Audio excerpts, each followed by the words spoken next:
Wow, so Saquon Barkley and the Eagles just continue to put the NFL on notice as they just made a statement against the Rams in a game where the star running back made history and led the offense to a dominant day. And the NFL should be scared because this might just be the formula for them to accomplish the ultimate goal. Meanwhile, for the defense, it was a pretty dominant day for them as well, as the defensive line wreaked havoc on the Rams offense and took over the game. Unfortunately though, we may have also just watched the career of an Eagles legend come to an end, so we're going to talk about that and everything else from the Birds' win over the Rams starting right now. What's up, guys? Welcome to the Philly Fan 21 channel. If you're new, I'm Evan and I cover all things Philadelphia Eagles. And man, I definitely don't want to get too ahead of myself, but it's hard to say that this team doesn't look special right now. I mean, they just faced a team that was trending up and had won 4 of their last 5 games, and yet they still pretty much were able to dominate the game on both sides of the ball as the defense overcame some early struggles to pretty much shut down the Rams offense for the majority of the game, while the Birds offense had yet another explosive performance, and Saquon Barkley put himself firmly in the MVP conversation with one of the greatest games we've ever seen from an Eagles player. Very sadly though, we did also get some incredibly unfortunate news on one of the best Eagles of all time directly after the win,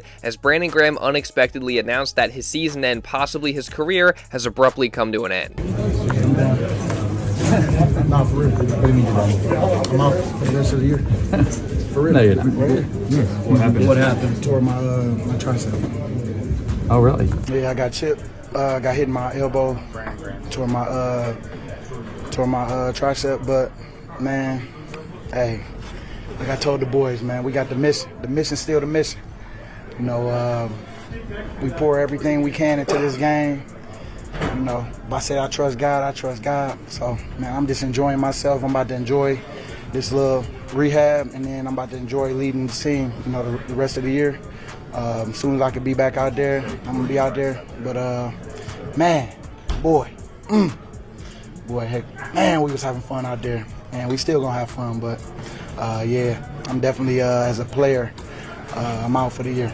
Man, I mean, there's really nothing else that you can say besides that this just completely sucks. I mean, we all know that BG is an all-time Eagles legend and a fan favorite here. And we also all know, obviously, that this was supposed to be BG's final season and a farewell tour for him. So for it to end like this, again, definitely sucks, especially since he was still playing at a very high level at age 36. And that was on display in this game as he was just in the Rams' backfield all night long, and he wound up having moved up to 3rd on the Eagles' all-time sack list, while also getting multiple quarterback hits, along with 6 pressures, 3 tackles for loss, and 1 pass defended. So losing BG also sucks for the Eagles defense, as he's really just been a very productive player for them this year. And again, it just does suck that we may have just watched the final snaps that BG will ever play for the Eagles and in the NFL. That being said though, we can't rule out anything, as Graham has not made a final decision on if this year was his last or not. You know what? I don't want to go out like this, but if it's pointing toward that, hey, we'll see. We'll see. I don't know what the team gonna be feeling at that time, but I mean, I know for me, I don't want to go out like this.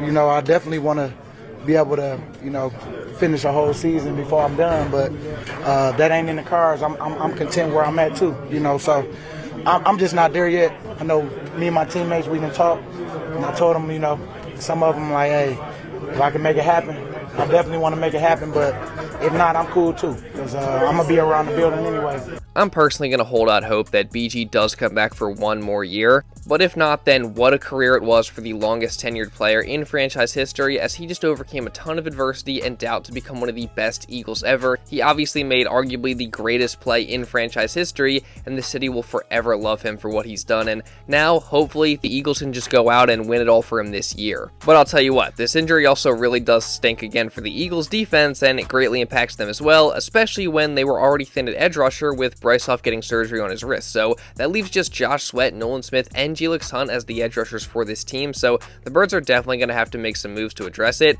and I'd imagine one of them is going to be elevating the once and again Eagle Teron Jackson from the practice squad, and then it would also make sense for the Birds to go out and try to sign somebody else that could make an impact too. And huge shout out to Anthony DeBona, by the way, who went out and found a bunch of names that the Eagles could target at that position, both free agents and guys that are on practice squads, including Jason Pierre-Paul, Rasheem Green, and Justin Houston, just to name a few of them. And it's also worth noting that multiple of these guys have experience with Vic Fangio or defensive line coach Clint Hurt, notably veterans JPP, Justin Houston, and Bruce Irvin, who all signed later into last season with Miami. However, there is a question as to how much those guys actually have left in the tank, but I guess we'll see what happens and who the Eagles may potentially bring in. And I honestly think that no matter what, it's going to have to be the guys in the locker room on the defensive line who do step up. And I can at least say that specifically in this game versus the Rams, those guys did that, as the defensive line dominated LA for much of the night and really set the tone for the rest of the defense on their way to what was just a physically imposing and an impressive showing for them, as the Birds ended up sacking Matthew Stafford 5 times in this game, and the pass rush really just consistently was able to create pressure on Stafford and make things a lot harder for him and the Rams offense. And a huge reason for that was the play of Jalen Carter, who made a massive impact on this game, even without getting a sack, as he was just taking on double teams and freeing up opportunities for other guys while also still getting pressure and wreaking havoc himself. And at one point later in the third quarter, they actually showed a stat on the broadcast revealing that Jalen Carter had been double teamed on a career high 79% of his pass rush snaps, and yet the tape still showed that he was having success and again creating those opportunities for the other guys. And the main one was Milton Williams, as he got home for 2 sacks in this game, and Carter was a part of both of those plays. And fellow defensive tackle Jordan Davis made sure to give credit to both those guys after the game. At one point they put a stat up on the TV broadcast that Jalen Carter was getting double teamed like 80% of the time. It seems like that's increasing a lot. How is he handling that? Just handling it, man. He's been used to it. He's getting used to it. And we just have to make sure that we do our part. And, when we get that free opportunity, we have to go make it and we take it. And I think, Milton, definitely tonight, he definitely got there. And I'm so proud of him. And it's just the communication that we have on the defensive line. Like, every time we come off on a series, we be like, all right, who got 4 hands on this time? What's going on? What should we do? Should we work a game? Should we do this? Should we do that? And, it's just the adjustment that we have to make throughout the game. But, we just have to make adjustments. That's all the game is, just making adjustments. Huge shout out to Carter, Milt, and the defensive line for just, again, another dominant performance. And again, really just the entire defense had a great showing in this one. I mean, sure, they started a little slow and weren't perfect, but overall, they played a really physical game and consistently slowed down a really talented Rams offense, and they just continue to look like the best defense in football week in and week out. Meanwhile, Saquon Barkley continues to look like possibly just the best player in football week in and week out, as he and the offensive line led the Eagles to an incredible day. And overall, what Barkley and the offense are doing should scare the rest of the NFL, as it could wind up being the key to helping the Eagles do something special. And don't worry, we're going to get into that and so much more in just a minute, but real quick, I do want to say, if you are enjoying this video and you don't want to miss any other Eagles coverage or content just like this coming throughout the rest of the season, then make sure you subscribe, and also really importantly, turn on notifications so you're notified instantly when one of these videos is uploaded. Trust me, you guys are not going to want to miss any of the Eagles coverage I got coming on this channel. I cover the Birds pretty much daily here, so again, if you don't want to miss any of that, then make sure you subscribe and hit the notification bell. And also, while you're at it, make sure you hit the like button as well. It's completely free, takes 2 seconds, and it helps me out a ton. Let's see if we can get to 800 likes today.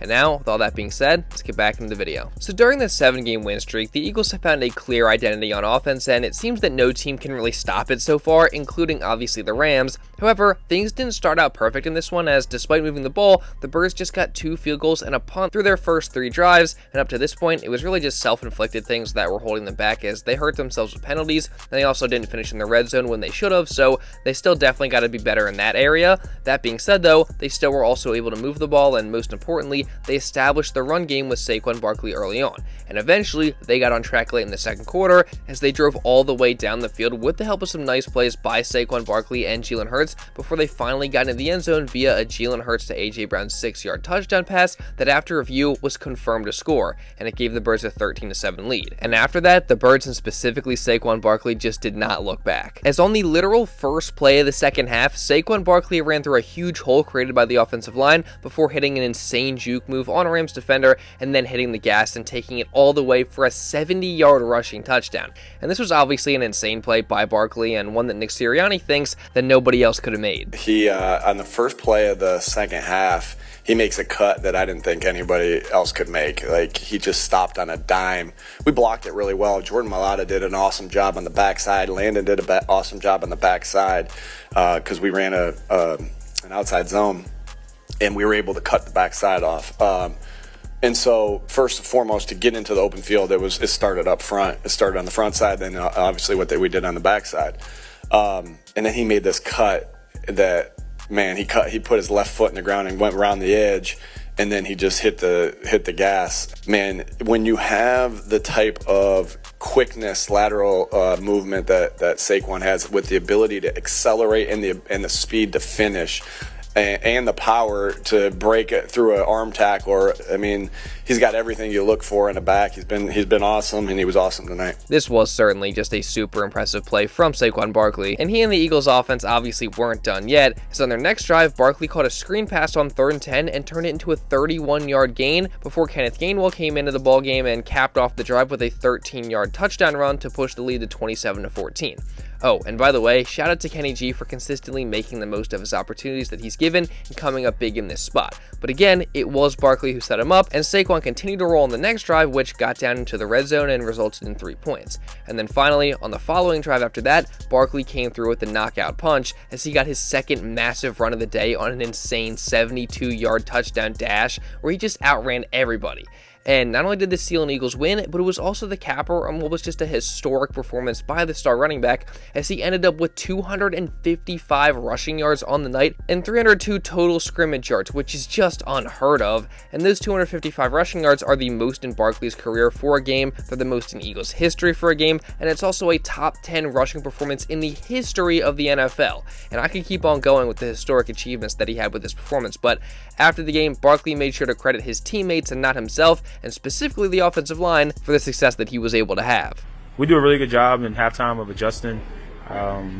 There's some runs early in the game that felt like it was there, and I got tripped up. But our O-line is super smart and super versatile, and when you have that, they can block any schema. And you can see that defenses are doing a lot of things different to make sure that our run game don't get going, but they put themselves at risk also. So just kept trusting the system and got opportunities to make some big ones today. The 2 big ones. Any bigger holes you've ever seen in your life, though? No, I mean, these guys here are amazing. They make my job a lot easier.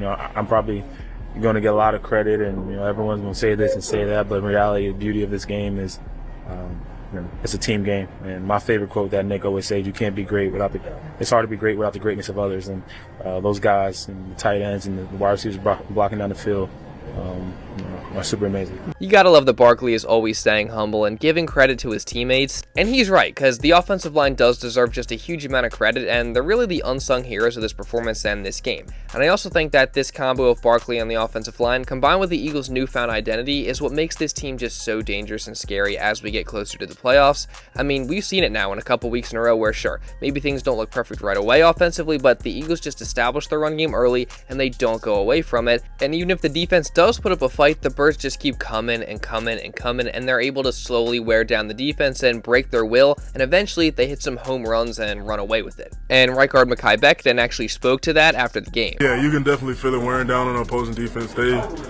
can. It's actually fun when you run the ball like that because you can feel the defense giving up slowly. So it's actually a fun feeling. What's it feel like when they're trying to do everything they can to stop it and they just can't? Oh, it's a great feeling because you just know you're breaking the will of another man. Like he can't. It's like when you know something is coming, you can't stop it. It's a great feeling. First off, I absolutely love those comments from Becton. And again, this is why the Eagles are so scary right now. I mean, it's just hard to contend with a team that really on both sides of the ball just plays extremely physical and can just hang in it and wear you down slowly over the course of a game until they eventually knock you out. And that's been the Eagles' formula for winning these games for most of this 7-game win streak that they're on so far. And again, no team has really been able to stop it up to this point. So that's a scary thing for any team that's going to have to face the Birds as we get down the stretch of the regular season and into the playoffs, and it might just be the formula that can help the Eagles accomplish their ultimate goal this season, as they do look like a team that very much could win it all with the way that they're playing right now. And again, a huge amount of credit has to go to Saquon Barkley, who it seems like is actually starting to get some more serious consideration for MVP after this unreal performance, which in my opinion is completely warranted, as he's just been such a difference maker for this Eagles offense this year. And then on top of that, the defense also deserves a ton of credit as well, as they've been unreal during this stretch too.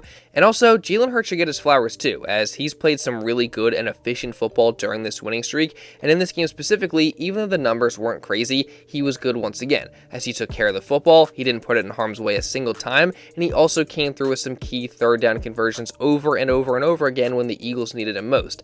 And he did it with both his arm and his leg, so shout out to QB1 for continuing to play well despite what some of the media may want to say about him. And overall, again, this was just another great dominating team win by the Eagles over a solid football team in the Rams. And man, just week after week, this team continues to look more and more special. They're now firmly in control of the NFC East, and they still have a very real chance at getting the 1 seed. And just overall, again, this feels like a special group and one that could accomplish the ultimate goal of winning a Super Bowl this season. But obviously, they can't focus on that right now, and all their focus should be on the Baltimore Ravens as they prepare for what might be their biggest test of the entire season so far. So that's certainly going to be a very exciting matchup, and you guys already know that I'm going to be covering all the news leading into that. So again, if you don't want to miss any of it, make sure you subscribe and turn on notifications. And also, again, like I said, make sure you drop a like to show some support if you did enjoy this video. I would greatly appreciate it, and it really does help me a ton. Again, let's see if we can get to 800 likes today. And also leave a comment down below. What were your thoughts on the Eagles win over the Rams? And also, if you want to watch another video, you can check this one out right here. Now, with all that being said, that's pretty much all I got for this one, guys. So thank you all so much for watching, and I'll see you in the next video.